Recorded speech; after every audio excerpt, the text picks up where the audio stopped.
All right, let's not mess around. Let's bring in two much better minds, okay? Professor Allan Lichtman, the creator of the 13 Keys to the White House, all right? And Frank Luntz, pollster, communications consultant, a professor up at West Point. Both trusted sources and mentors for me. One, Lichtman, you got shaky knees over your pick with the polls being so tight?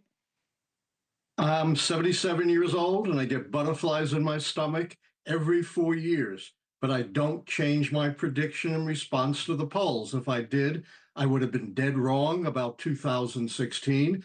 I would have been dead wrong about 2012 when the polls turned against Obama. Around this time in October, I would have been dead wrong about 1988 when George H.W. Bush fell 17 points behind. My system is based upon the fundamental forces that drive elections. That is, it's governing, not campaigning, that counts.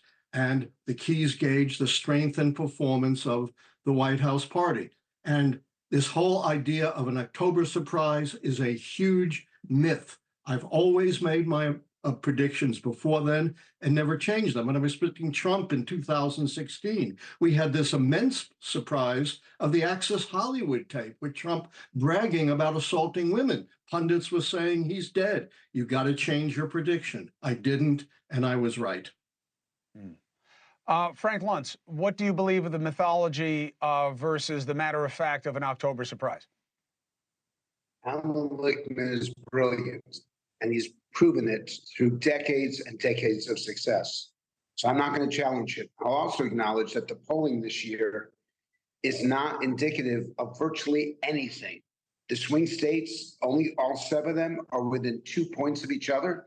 It is unclear that the presidential debate between Donald Trump and Kamala Harris had any impact at all.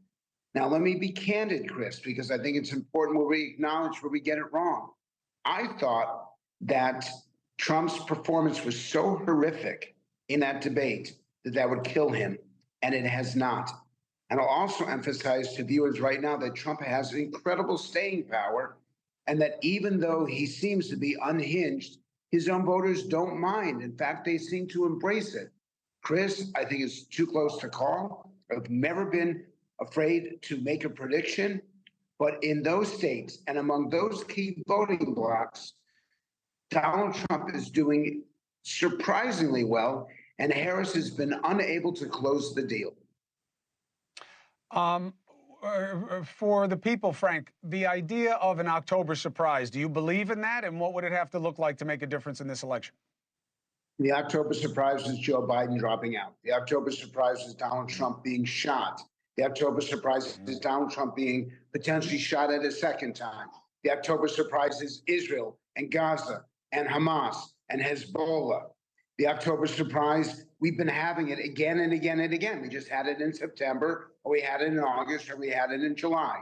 So yes, we've been this has been the most shocking, unstable election in terms of the events that have been happening. But Chris, the polling data has been surprisingly stable. And right. Harris has not moved at any point in the last 2 weeks. So I think we've got a race that is simply too close to call.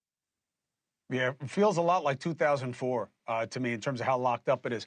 But Professor Lichtman, doesn't that mean that the Democrats have to be what we call in Italian the gagarelle, which is the nervous stomach, because they have to win the popular vote to win the electoral college? I'm not saying as a matter of political science. I'm saying that historically, they don't win the presidency in the electoral college if they haven't had a pretty healthy margin in the popular vote. If it's so locked up, what does that portend? We don't know that it's so locked up. You know, Frank Luntz is brilliant, and I don't disagree with anything he said. But let me give a little bit of a gloss on the polls. They tell you the error margin. The love fest between Luntz and Lichtman. Oh, bleeding hearts of the world, unite. Go ahead, unite. Lichtman. And you know what, Chris? I want to give you a shout out for what you said about the Middle East. I'll quote what Dwight Eisenhower said 70 years ago. There is no military solution to the Middle East. Now, back to this race. The pollsters tell you the error margin's plus and minus 3%. That's pure statistical error.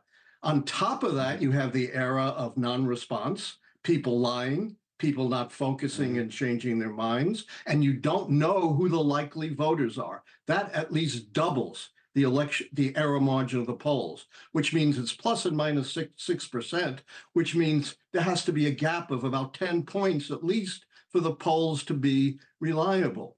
Plus, the top of the statistical error is unidirectional, not random. The polls underestimated Republican voting strength in 2016.